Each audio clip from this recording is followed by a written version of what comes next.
Abra comigo a sua Bíblia, a sua palavra de Deus, lá no Novo Testamento. Abra comigo a Escritura, lá no Novo Testamento. Capítulo 4, 1 de João, capítulo 4.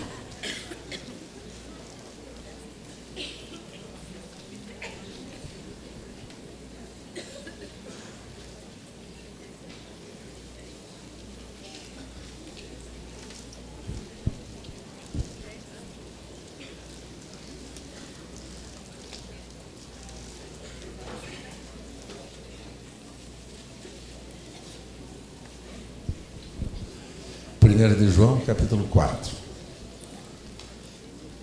Prestem atenção naquilo que o Espírito Santo vai nos conduzir hoje para a gente entender com clareza a verdade que vai ser exaltada aqui nesta manhã. Amados, amemo-nos uns aos outros, porque o amor procede de Deus, e todo aquele que ama é nascido de Deus e conhece a Deus. Aquele que não ama não conhece a Deus, pois Deus é amor. Vamos repetir todos juntos novamente o verso 7. Amados, amemo-nos uns aos outros, porque o amor procede de Deus, e todo aquele que ama é nascido de Deus e conhece a Deus. Verso 8. Aquele que não ama, não conhece a Deus. Por quê? Deus é amor. Deixa eu lembrar para vocês uma coisa fundamental aqui nesta manhã. Primeira coisa, Deus é amor. E quando a gente pensa em Deus praticando o amor, ele só pode praticar e exercer o amor, que é o serviço a todos aqueles que o buscam, por causa da natureza de Deus. Aqui não diz Deus faz amor, Deus pratica o amor, Deus doa o amor. Não é isso, não. Veja aqui fala sobre a natureza de Deus. É a natureza. Deus é. Vamos repetir? Deus é. Pronto, Deus é. Deus é o quê? Amor. Porque o amor é tudo aquilo que o amor faz.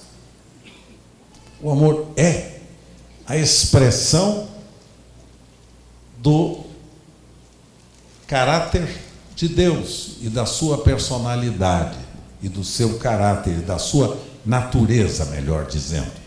A natureza de Deus é como a natureza, por exemplo, a natureza de uma ovelha. A natureza da ovelha é que ela é herbívora. A natureza do lobo é carnívora. Então, a ovelha só come ervas, só come ervas, e o lobo só come carne. Então, a natureza de Deus é amor. Então, Deus não pode produzir, através da sua vida, nenhuma atitude que não seja de amor. Amor quando ele responde à sua oração, amor quando ele não responde à sua oração, amor quando ele cura a sua enfermidade, amor quando ele não cura a sua enfermidade. Amor quando ele permite que você seja dispensado do seu trabalho, do seu emprego.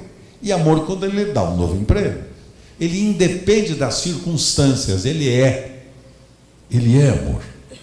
E ele manifesta o seu amor por causa da sua natureza.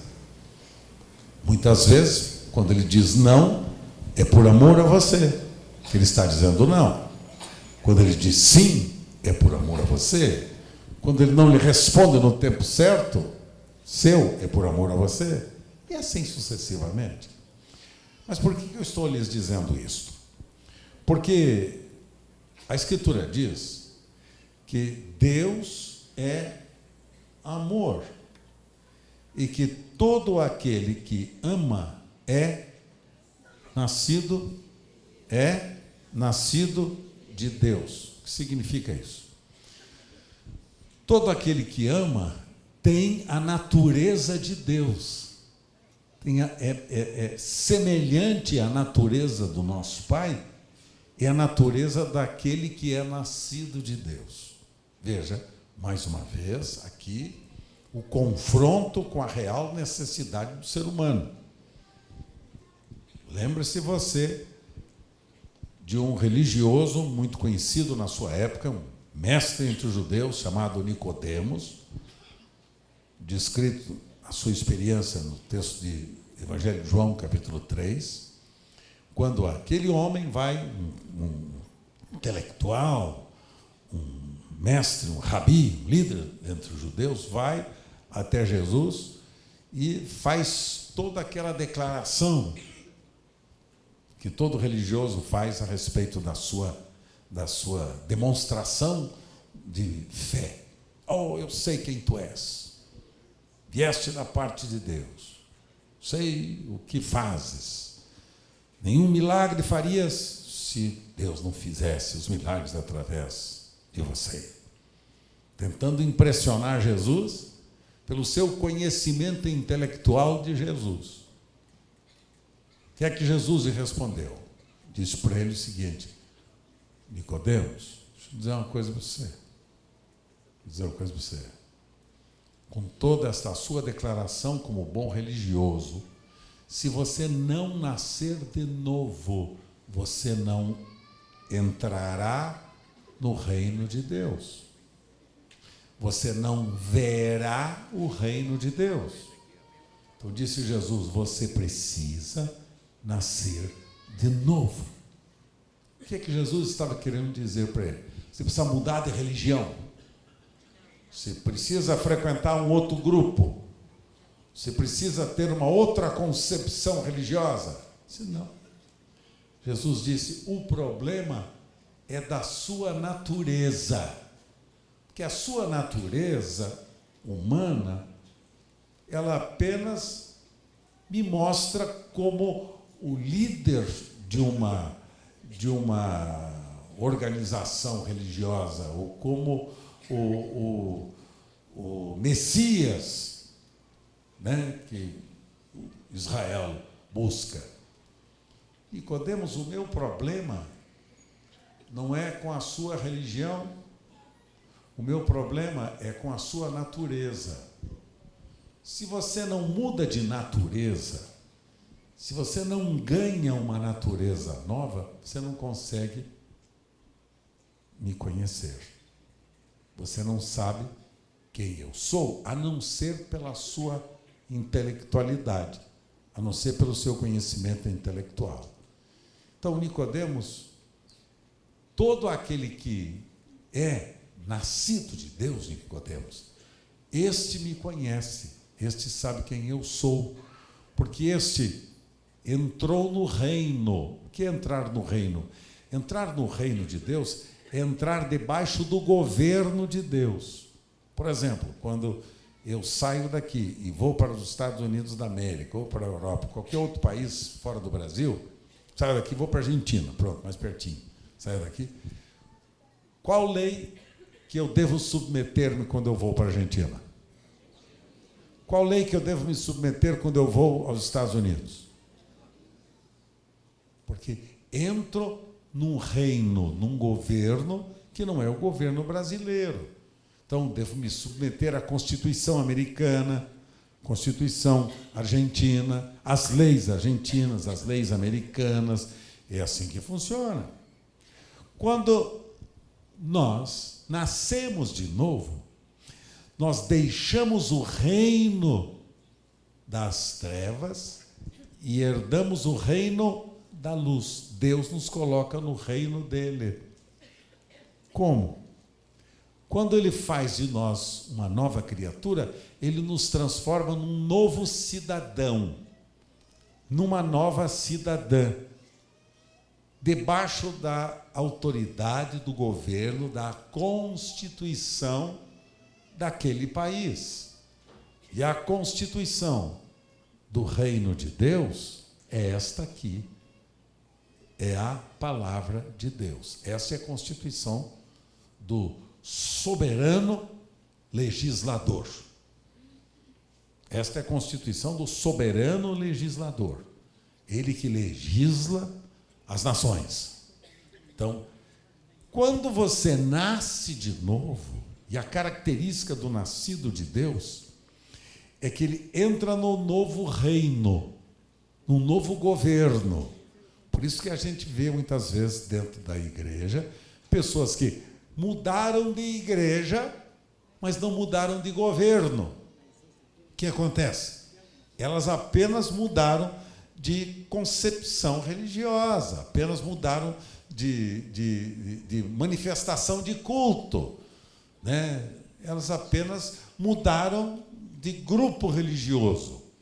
Mas elas transportam para o novo grupo seus mesmos hábitos, costumes e todo o seu estilo de vida que estavam vivendo fora,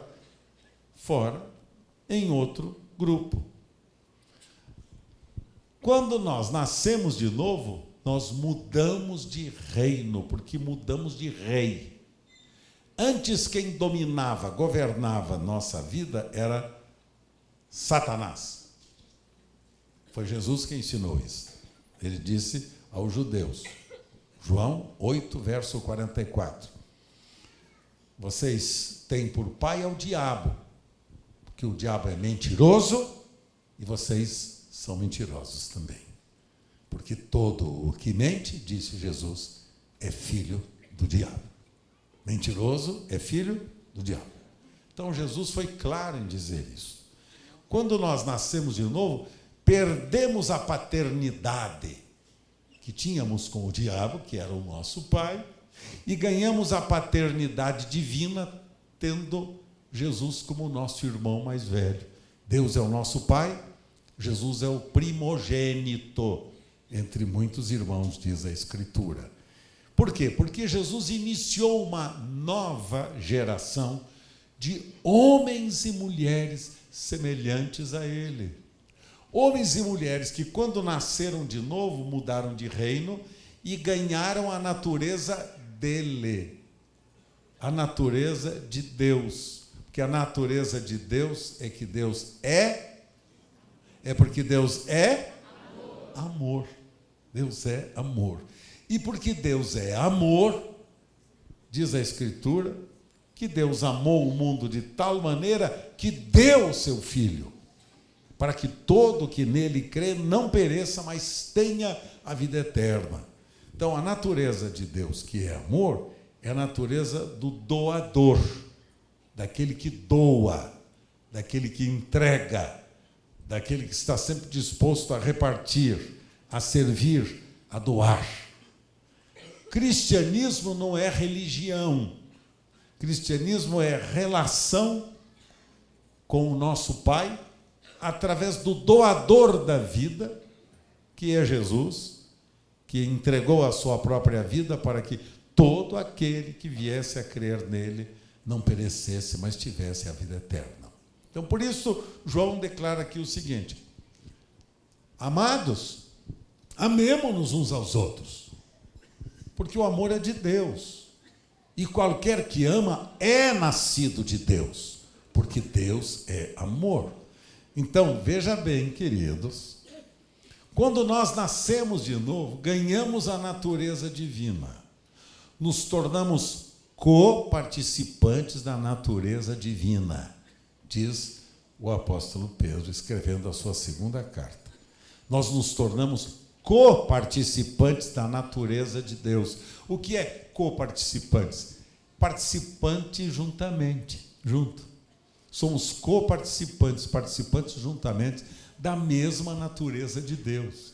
Por isso que é uma incoerência quando a gente vê, né, as religiões que se chamam cristãs, uma afrontando a outra, uma brigando com a outra.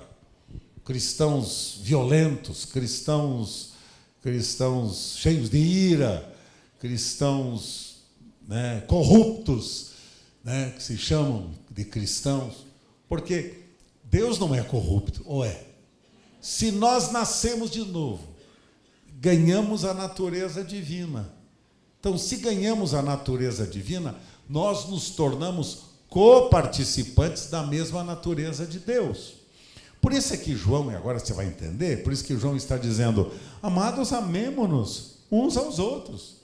Ele está dizendo, agora dá para a gente amar um ao outro, porque aquele que ama, ele conhece a Deus. Ele é nascido de Deus. Quem conhece a Deus não é quem frequenta a igreja, as reuniões. Quem conhece a Deus é quem ama. Quem conhece a Deus é quem ama. Quem conhece a Deus é quem ama. Nascido de Deus não é aquele que se salvou de um acidente, né, muito violento e conseguiu escapar com vida. Nasci de novo. Não. Pode ter escapado de novo, nasceu de novo e vai continuar filho do diabo se não nascer de novo. Da água e do Espírito. Do alto, disse Jesus para Nicodemos. É o nascimento do alto, é um milagre. Aí ele explica lá em João capítulo 3, ele explica para Nicodemos. Nicodemos, moça, o vento sopra para onde quer. Ouves a sua voz. Não sabes nem de onde vem, nem para onde vai. E disse Jesus para Nicodemos, assim é todo aquele que é nascido de Deus. Jesus estava dizendo, isto é um milagre. Não tem explicação racional, não tem uma lei racional que você possa entender como é que nasce de novo. O novo nascimento, Nicodemos, faz de você uma nova criatura, capacitado de ter a mesma natureza divina, de você ter a mesma identificação com o Pai Celeste, com o seu Filho Jesus e com o Espírito Santo. Então disse Jesus, necessário vos é, bem forte, necessário vos é, você já nasceu de novo? Você já nasceu de novo? Minha preocupação, sabe qual é com o pastor? Vou falar isso no encontro dessa semana com os líderes e pastores. É que o evangelho que se prega vira um evangelho só de divertimento. O evangelho, as reuniões, os cultos, tem muito divertimento, tem muito riso. Muito riso. As reuniões são visam o entretenimento do povo. As mensagens ajudam a entreter o povo. O povo gosta de ouvir boas palestras, boas mensagens, sai feliz, alegre. Agora eu tô na boa. Agora que eu vou mesmo vencer. Agora que eu estou mesmo... Agora que eu sou fantástico, agora que eu vou ter tudo na vida, vou ter um emprego novo, vou ganhar milhões, agora vou poder comprar um carro novo, um Porsche 0 km, agora sim vai ser fantástica a minha vida. Reuniões que visam entretenimento do povo. O povo fica muito motivado para as grandes conquistas da vida que, imagina, eles são fundamentais. O evangelho que não produz tristeza e arrependimento, esse tem sido pouco pregado. O evangelho que produz tristeza. Garanto que Nicodemos, naquele momento, ficou triste. Muito triste. Puxa vida, fui lá e elogiei o cara lá, e ele falou que se eu não nascer de novo, não vou entrar no reino. Que homem desaforado esse. Olha só. Mas a Escritura fala que Nicodemos tornou-se um discípulo de Jesus. Lá na frente dizem os comentaristas, né? Joséfos, um dos comentaristas judeus sobre o cristianismo, diz que Nicodemos foi um homem que de religioso transformou-se em um discípulo de Jesus, mesmo à distância, mas um discípulo de Jesus, creu em Jesus. O novo nascimento é um milagre, não dá para explicar, é um milagre. Entra no reino um pecador miserável, e é transformado num santo e justo. É confrontado com a sua real necessidade, que é de livrar-se do maior de todos os males que assola a humanidade, que se chama pecado. Pecado. Há igrejas hoje em dia, no mundo moderno, que evitam falar a palavra pecado. Sabe para quê? Para não ofender as pessoas. Falando com vocês, para não ofender, porque pode ofender a sensibilidade das pessoas. Uma das maiores igrejas hoje em dia nos Estados Unidos, está localizada lá no Texas, o pastor não prega sobre pecado, não fala de pecado não, porque pecado dói no ouvido das pessoas e elas podem ficar ofendidas, então não se fala de pecado não, senhores. Porque o pecado é que é o problema. O salário do pecado é a morte. O salário do pecado é a morte. Então as pessoas querem ficar ricas, querem ganhar emprego novo e não têm interesse nenhum sobre a questão da morte. Então esse evangelho triunfalista que se prega, evangelho do entretenimento, quando somente os grupos musicais é que são enfatizados. Hoje em dia, a mudança nos cultos, vocês não imaginam como está. Muda-se a aparência, muda-se o ambiente, né, estético, e o povo continua com a mesma ética, escravo do pecado.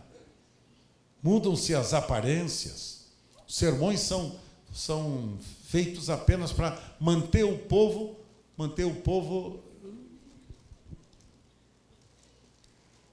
saudavelmente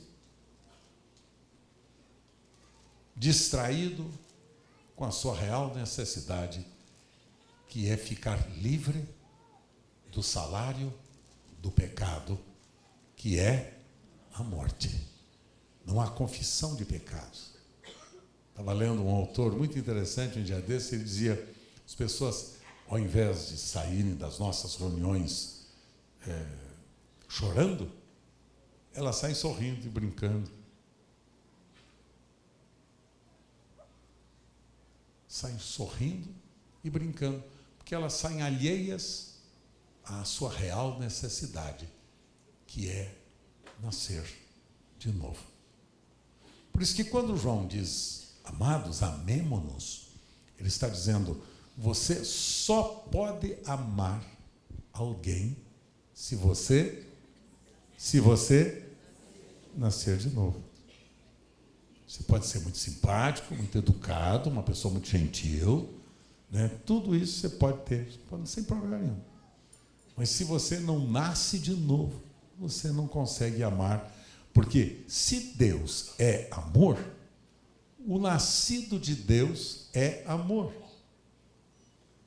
Se Deus é amor, e a natureza de Deus é amor, e se eu ganho a natureza de Deus quando eu estou experimentando o novo nascimento, nova vida, eu ganho a natureza de amor de Deus. Como é que os conflitos conjugais cessariam? Quando os cônjuges tivessem a natureza de Deus. Que quando nós temos a natureza de Deus, queremos, como Deus, amar as pessoas, servi-las. Porque as famílias não se dão bem. Por quê? Se elas tivessem a natureza de Deus, se dariam bem, porque Deus é amor. Deus está sempre perdoando, servindo, cuidando, amando, exercendo a sua bondade para com todos aqueles que lhe ofendem muitas vezes. Amar as pessoas, amar as pessoas que não me amam, este é um grande privilégio nosso, dos filhos de Deus. Amar os que não nos amam. Porque amar quem nos ama, diz o apóstolo João, a gente não faz mais nada que obrigação. E a gente faz com muita alegria, né? Por exemplo, eu amar vocês aqui, eu fico num entusiasmo enorme. Porque eu sei que vocês me amam tanto, me dão tanto carinho. Vocês até exageram comigo. Então é fácil amar vocês. Agora imagina se eu estivesse aqui diante de um auditório que os caras começam a falar e já jogam um ovo na minha cabeça. Começa a falar, já me manda embora. Hã? Como é que era? Ah, pastor, se fizer isso, o senhor chama a polícia. Jesus disse não. Se eles jogarem um ovo em você, faça dele um omelete. Não, isso fui eu que falei. Isso foi eu que falei. Ele disse, se ele bater na sua face direita, dê a esquerda. Se você quiser andar com ele 1 milha, vá 2. Vá 2 milhas com ele. Né? Se ele tiver fome, dê de comer para ele. E se ele tiver sede? De beber para ele. Porque fazendo isso, você vai amontoar brasas vivas sobre a sua cabeça. A sua cabeça? Dele. A sua cabeça, a cabeça dele. Brasa viva quer dizer, quando você age fora da atitude anormal, que é agredir, quando você foge disso, e você, ao invés de amaldiçoá-lo, você o abençoa, o que acontece? Ele começa a ferver a cabeça. Brasa viva começa a ser colocada na cabeça dele e começa a esquentar a cabeça dele, que ele começa a pensar, meu Deus, o que é que tem este fulano que eu trato tão mal e ele me trata tão bem? Ele começa a pensar, porque se você age igualzinho a ele, você não tem nenhuma novidade. Vai entrar na agressão recíproca e você vai ter violência, mais violência, morte e destruição. Deus é amor. E todas as vezes que nós o afrontamos, que nós o desonramos, ele nunca nos afronta e nos desonra. Ele nos ama, nos perdoa e espera a oportunidade de nós nos arrependermos, confessarmos os nossos pecados e os abandonarmos.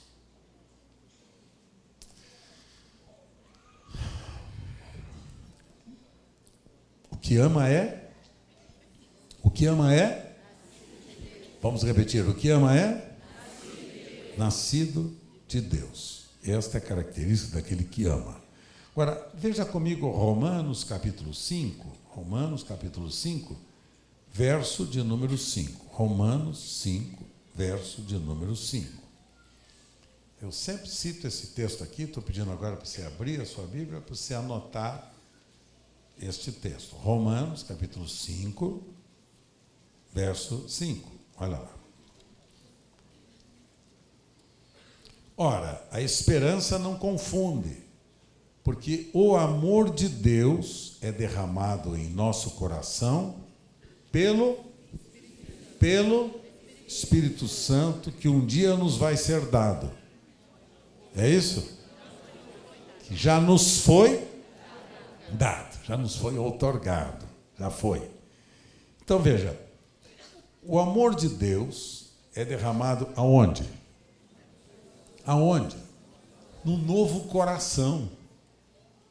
O amor de Deus é derramado no nosso coração pelo Espírito Santo que já nos foi dado. Então o apóstolo São Paulo está lembrando da oração, da declaração de Jesus. Eu vou, mas eu vou deixar para vocês o Consolador.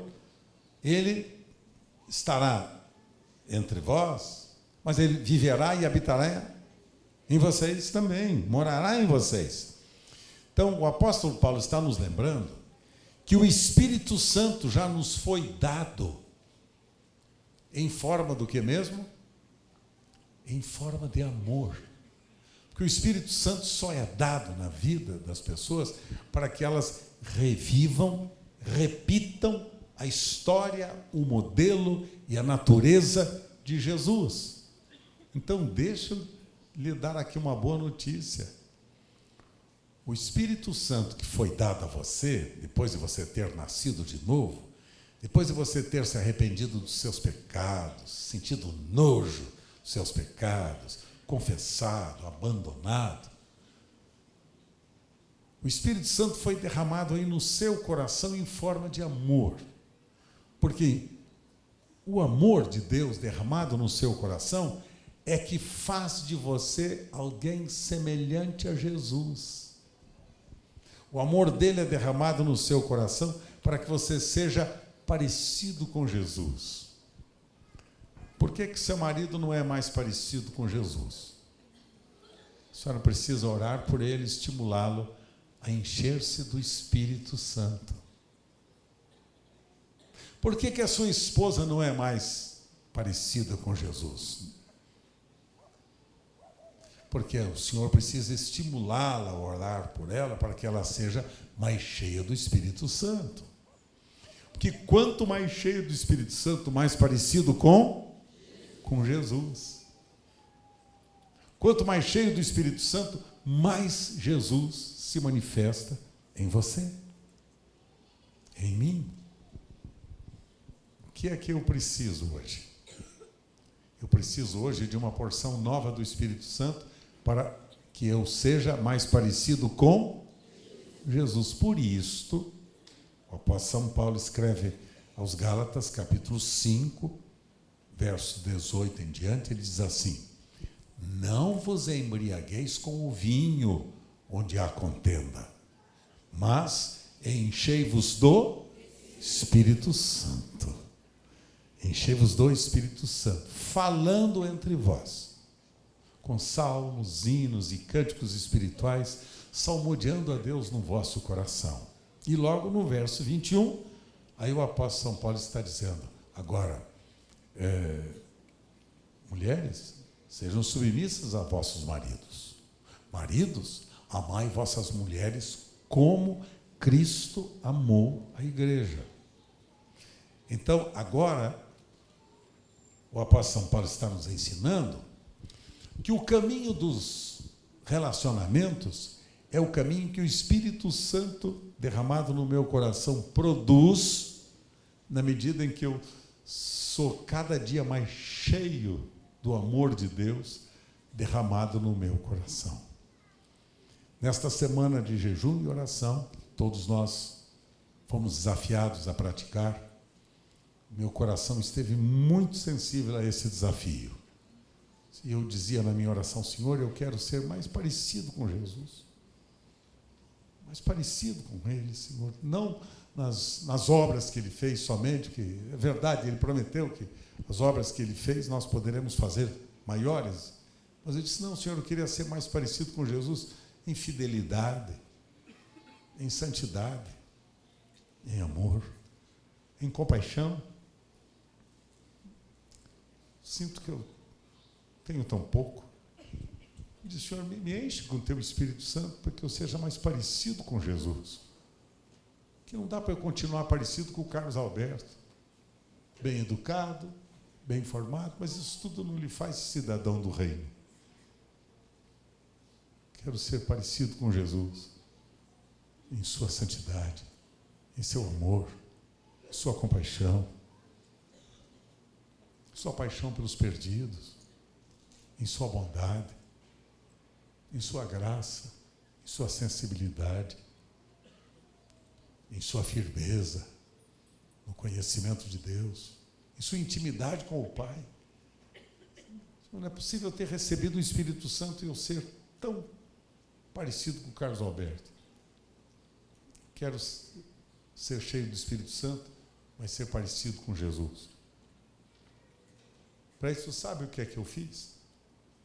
Eu dobrei os meus joelhos e disse: Senhor, me perdoa esses meus pecados.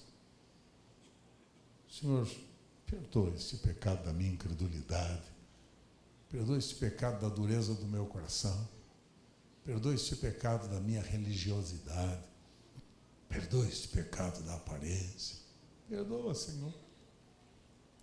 Tenha paciência comigo, Senhor. Me resta pouco tempo de vida, Senhor. Só tenho mais 50 anos pela frente, Senhor. Estamos juntos, né, Carinha? Compromisso nosso, né, Carinha? Senhor, até o último dia da minha vida quero ser um homem parecido com Jesus. Quero que pergunte para a Sueli: Sueli, o que é que você acha do Carlos Alberto? Olha, ele é tão parecido com Jesus, ele me ama como Jesus ama. Aí quero perguntar para meus filhos: o que é que vocês acham? Parecido com Jesus. E aí quero falar com vocês, o rebanho de Deus que me ama tanto, dizer: o que você acha que está faltando na minha vida? Me ajude a ser mais parecido com Jesus. Quero ser mais parecido com Ele. Por quê? Porque senão é melhor a gente rasgar essa Bíblia, que diz que quando nós nascemos de novo, nos tornamos co-participantes da natureza divina. Nos tornamos o quê? Co-participantes da natureza divina. Co-participantes da natureza divina. E agora no texto de Romanos, no capítulo 6, texto de Romanos, capítulo 6, que é tão importante, de vez em quando a gente lê esse capítulo todo, eu não vou fazê-lo agora, claro. No verso 17, o apóstolo São Paulo diz assim: mas graças a Deus, porque outrora, escravos do quê? Escravos do pecado, contudo viestes a obedecer de coração à forma de doutrina que fostes entregues. E uma vez libertados do pecado, fostes feitos servos da justiça. Verso 20. Porque quando éreis escravos do pecado, estáveis isentos em relação à justiça. Naquele tempo, que resultado colhestes? Somente as coisas que agora vos envergonhais, que o fim delas é a morte. No passado, a nossa vida sem Deus era uma vida que produziu obras que nos envergonham até hoje. Coisa que a gente fez, lembra? Coisa que a gente fez, né, que produz vergonha. Então o apóstolo São Paulo diz assim que, mas lá no passado éramos assim, no verso 19, né? Assim como oferecesse os vossos membros para a escravidão da impureza e da maldade, para a maldade, assim oferecei agora os vossos membros para servirem à justiça, à santificação. Porque quando éreis escravos do pecado, estáveis isentos em relação à justiça.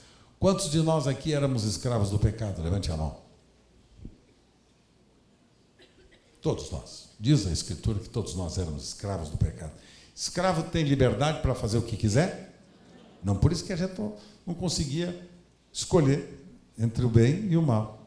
Rejeitar o mal e escolher o bem. Não conseguia, por quê? Escravo do mal. Escravo não tem condição de ficar, de fazer o que bem entende. Mas olha lá.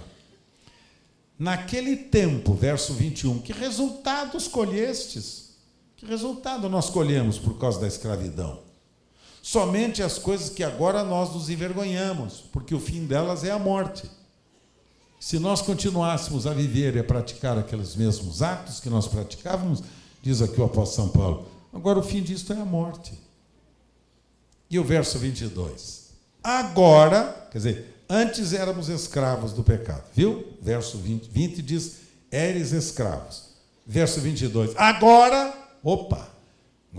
tem esperança aí, né, pessoal?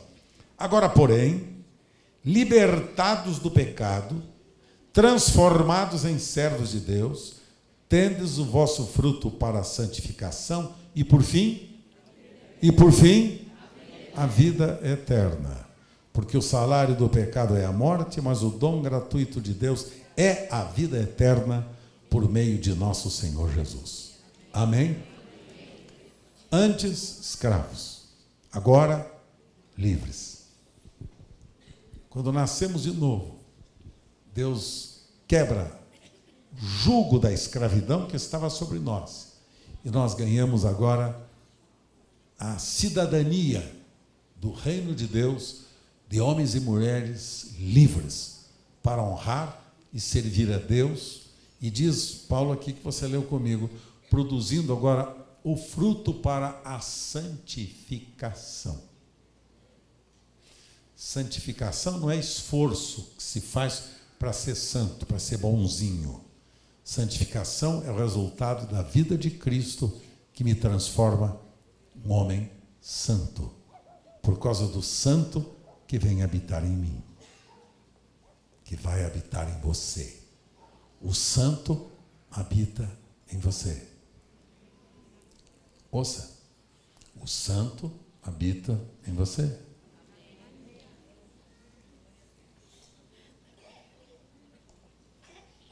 Quem é você?